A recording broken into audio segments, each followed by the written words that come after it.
नमस्कार दोस्तों, मैं गीतांजलि मलिक, न्यूमरोलॉजिस्ट। आज हम पितृपक्ष के बारे में बात करेंगे, क्योंकि सभी जानते हो कि पितृपक्ष शुरू होने वाले हैं। 7 सितंबर से पहला श्राद्ध लगने वाला है और इस टाइम में हमें क्या करना चाहिए, क्या नहीं करना चाहिए, ये सब चीज़ों के बारे में हम आज बात करने वाले हैं।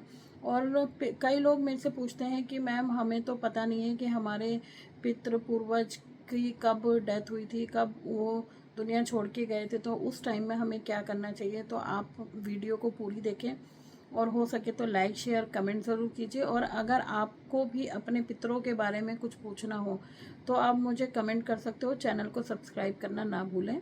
तो चलिए हम बात करते हैं कि पितृपक्ष क्या होते हैं। कि पितृपक्ष में क्या होता है कि वो श्राद्ध का टाइम होता है और जिसमें हम लोग अपने पूर्वजों के नाम का भोजन बनाकर पंडित को खिलाते हैं या कौवों को खिलाते हैं, गाय को खिलाते हैं। और ये सारी चीज़ें हम बिल्कुल नियम से विधि अनुसार करते हैं। ऐसा नहीं है कि अगर आपको कुछ नहीं पता कि क्या करना चाहिए क्या नहीं करना चाहिए, तो आप लोग आराम से अपने घर में उनके नाम का भोजन बनाइए और उनके नाम के लिए उसमें खीर पूरी का प्रसाद ज़रूर रखिए। खीर पूरी बनाकर आप किसी भी गरीब को खिला दीजिए, कौवों को खिला दीजिए, गाय को खिला दीजिए, पंडित जी को खिला दीजिए। उससे आपके जो भोजन है वो आपके पितृ तक पहुंच जाएगा। तो बहुत सारी बातें हैं कि कई लोग अब ये सवाल पूछते हैं कि हमारे पूर्वजों के बारे में हमें पता ही नहीं कि उनकी मृत्यु कब हुई थी, उनकी तारीख क्या थी। तो जिनको नहीं पता वो लोग अमावस्या पे पितृपक्ष का पूरा अपना विधि विधान से उनके नाम का श्राद्ध करते हैं। अमावस्या पे आप कोई भी, आपके जिनको नहीं पता, बस अपने घर के पितरों का नाम लेकर, या नाम भी नहीं पता, बुज़ुर्गों का जो भी ध्यान करते हो आप, उनके नाम से आप अमावस्या निकाल सकते हो। ये सबसे उन सब के लिए हैं जिनको नहीं पता। पर जिनको अगर पता है कि उनके पितरों की मृत्यु की डेट क्या थी, तो वो पंडित जी उनको बता देते हैं कि उनका जो श्राद्ध है वो पहली तिथि है, दूसरी तिथि है या तीसरी है। तो जैसे सभी जानते हो कि श्राद्ध कितने दिन के होते हैं, तो उस दिन में उस तिथि में उनके पितरों की तिथि होती है। तो अगर पहली तिथि आपकी निकलती है तो आप पहला श्राद्ध करोगे, दूसरी तिथि निकलती है तो दूसरा श्राद्ध करोगे, उस दिन पूजा पाठ करोगे। और कई बार क्या होता है कि हम अपने पितरों का बीच में जो भी तिथि निकलती है उस पर भी कर लेते हैं, और उसके बाद आखिरी में अमावस्या पे उनके नाम से खीर पूरी बना के, जो हमारे भूले बिसरे पितर होते हैं, जिनके हमें नाम याद नहीं है, कुछ भी नहीं है, उनसे प्रार्थना करते हैं कि हे पितर, हमारे घर में अपना आशीर्वाद बनाए रखना और हमारे पे अपनी कृपा रखना, हमारे बच्चों पे, परिवार पे कृपा रखना। क्योंकि एक पितृ ऐसे होते हैं जो हमारे घर के पहरेदार होते हैं, हमारे घर की रक्षा करने वाले होते हैं। आपने सुना होगा कि हमारे ऊपर पितृ दोष है, हमारे कोई काम नहीं बनता, हमारे घर में लड़ाई झगड़े होते हैं, हमारा बिजनेस नहीं चल रहा, हमारे बच्चों की शादी नहीं हो रही, या फिर कोई भी किसी के घर में अचानक से बार बार एक्सीडेंट हो रहे हैं। तो वो सब पितृ पक्ष से भी होता है कि पितृ दोष है आपके ऊपर। तो और कई लोगों को पंडित जी बता भी देते हैं, एस्ट्रोलॉजर के पास जब आप जाते हो तो वो लोग बता देते हैं कि आपके ऊपर पितृदोष है। तो पितृदोष का निवारण यही होता है कि जब भी ये साल में एक बार ही श्राद्ध आते हैं, इन श्राद्ध में हो सके तो आप अपने पूर्वजों के नाम का अच्छा बुरा जो भी आपसे बनता है वो खाना उनके नाम का बनाएं और उनसे प्रार्थना करें कि हे पितृदेवता, आप अब भगवान के रूप में हो, तो आप हमारे बच्चों की, हमारे परिवार की रक्षा कीजिए। आपने सुना होगा कि जब भी शादी होती है सबसे पहले हम पितरों के नाम का निकाल के रखते हैं, ताकि हमारी वो शादी संपूर्ण रीति रिवाज से हो जाए। कई लोग पितरों के नाम का रखते हैं, कई लोग अपने कुल के देवी देवताओं के नाम का रखते हैं, तो उसमें भी सबसे पहले पितरों का नाम लिया जाता है। अब जैसे कि फेस्टिवल आने वाले हैं, दिवाली आने वाली है, तो भी सबसे पहले श्राद्धों से शुरू हो रहा है, क्योंकि उसमें भी हम अपने पितरों के नाम का भोजन रखेंगे। अभी जैसे कोई बिज़नेस शुरू करता है, कोई काम शुरू करता है, तो उसमें भी सबसे पहले हम पितरों का आगमन करते हैं कि पितृ देवता आप आके हमारे को आशीर्वाद देकर जाइए। तो हर चीज़ में हम पितरों को मानते हैं। तो ये पितृपक्ष एक ऐसा टाइम होता है जिसमें हम अपने उनके नाम का दान पुण्य करते हैं, और आपके पितरों को भी इंतज़ार होता है कि मुझे मेरे बच्चे भोजन ग्रहण कराएंगे।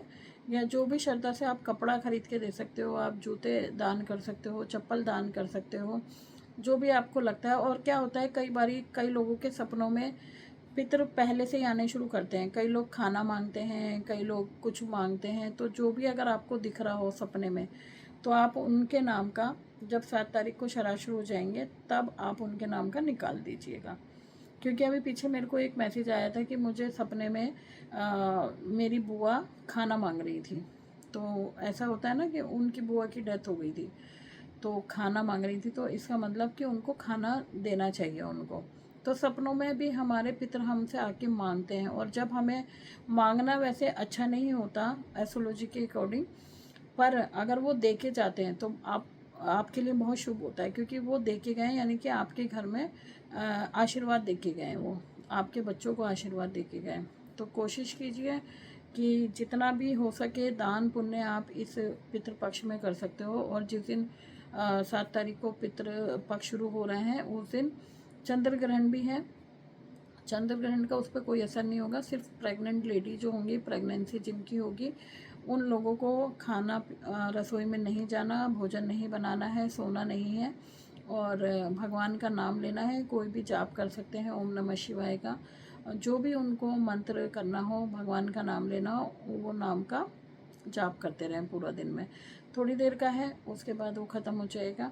और अगर आप लोग भी जानना चाहते हो कि आपको अपने पितरों के लिए क्या करना चाहिए, तो आप मुझे कमेंट करके बता सकते हो कि पितृदोष, क्योंकि अभी टाइम है, 7 तारीख से पहला श्राद्ध है, तो अभी जो 2-3 दिन का टाइम है, आप मुझे लिख के वीडियो में कमेंट में भेज सकते हो कि आपको अगर कुछ जानकारी लेनी है कि हम कैसे श्राद्ध करें। क्योंकि सबसे बड़ा आशीर्वाद, सबसे ज़्यादा भगवान जो प्रसन्न होते हैं वो हमारे पितरों का आशीर्वाद मिलता है उनसे।